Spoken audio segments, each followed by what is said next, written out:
हे बघा शेतकरी मित्रांनो, ही अशा पद्धतीची पांढरी माशी शेतकऱ्यांच्या प्लॉटवर बघायला भेटते. तर ही पानामधलं अन्नरस शोषण करते.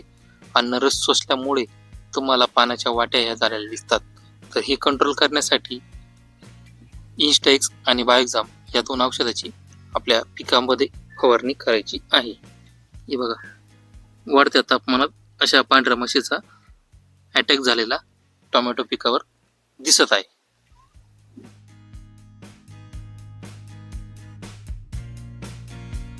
पांढऱ्या माशीची पिल्ला अवस्था असेल, अंडी अवस्था असेल, या सर्व अवस्थावर काम करते.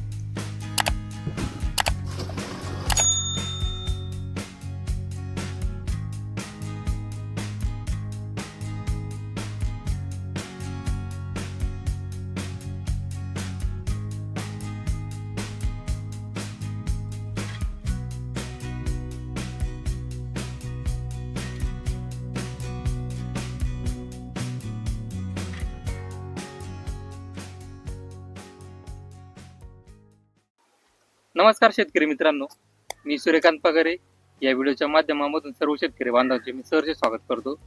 आज आपण फील्ड विजिट करत असताना माळसाकर या ठिकाणी आपली मुरकुटे म्हणून शेतकरी आहे, तर त्यांच्या प्लॉटला व्हिजिट देण्यासाठी आलो होतो. तर त्यांच्याकडे पांढऱ्या माशीचं प्रमाण टोमॅटो पिकावरती होतं. तर त्या पांढऱ्या माशीसाठी आता त्यांचा पाठीमागे जर बघितलं चालू आहे विलूड कंपनीचं इंस्टेक्स आणि बायोएक्झाम या दोन प्रोडक्ट आहे. तर आता फवारणी झालेली आहे. तर आता आम्ही पाठीमागे बघतोय पांढरी माशी मेलेली दिसत आहे. आपण सर्वप्रथम त्यांची ओळख करून घ्या. तुमची ओळख सांगा. चांगदेव रामनाथ मुरकुटे माळसाकर आहे. औषध मारल्याने पांढऱ्या माशीचा पुरेपूर खत्म झाला आहे. बरोबर. म्हणजे काय वाटलं तुम्हाला अगोदर प्लॉट मध्ये तुम्ही बघितलं तर पांढरी माशी दिसत होती. किती वेळ झाला पांढरी माशी म्हणजे दिसत होती? 10 मिनिटं. बरोबर ना?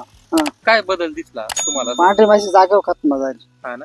अगोदर पांढरी माशी उडत होती ना, आता पांढरी माशी उडत नाही. बरोबर. पांढऱ्या माशीमुळे तुम्हाला काय त्रास होत होता प्लॉट मध्ये? प्लॉट गोळावानीच समस्या जाणवत होती. हे बघा शेतकरी मित्रांनो, पांढरी माशी मरून पडली डायरेक्ट पेपरवर.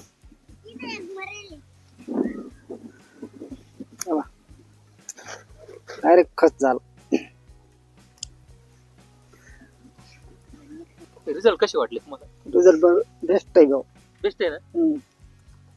बाकी शेतकऱ्यांनी वापरलं पाहिजे का? वापरलं पाहिजे. हा ना. किती वेळात रिझल्ट बघायला भेटतात? 10 मिनिटात. हा ना. जास्त वेळ नाही ना? नाही. सध्याची परिस्थिती बघितली तर तापमान जास्त आहे. तापमानामुळे रसशोषक किडीमध्ये पांढऱ्या माशीचं प्रमाण सगळ्यात जास्त आहे. परंतु आपल्या प्लॉटमध्ये जर बघितलं उडणारी पांढरी माशी जर दिसली तर आपण समजून जायचं का आपल्या प्लॉटमध्ये पांढऱ्या माशी ज्या 3 अवस्था आहे, अंडी अवस्था असेल, पिल्ला अवस्था असेल, पुरवडा अवस्था असेल.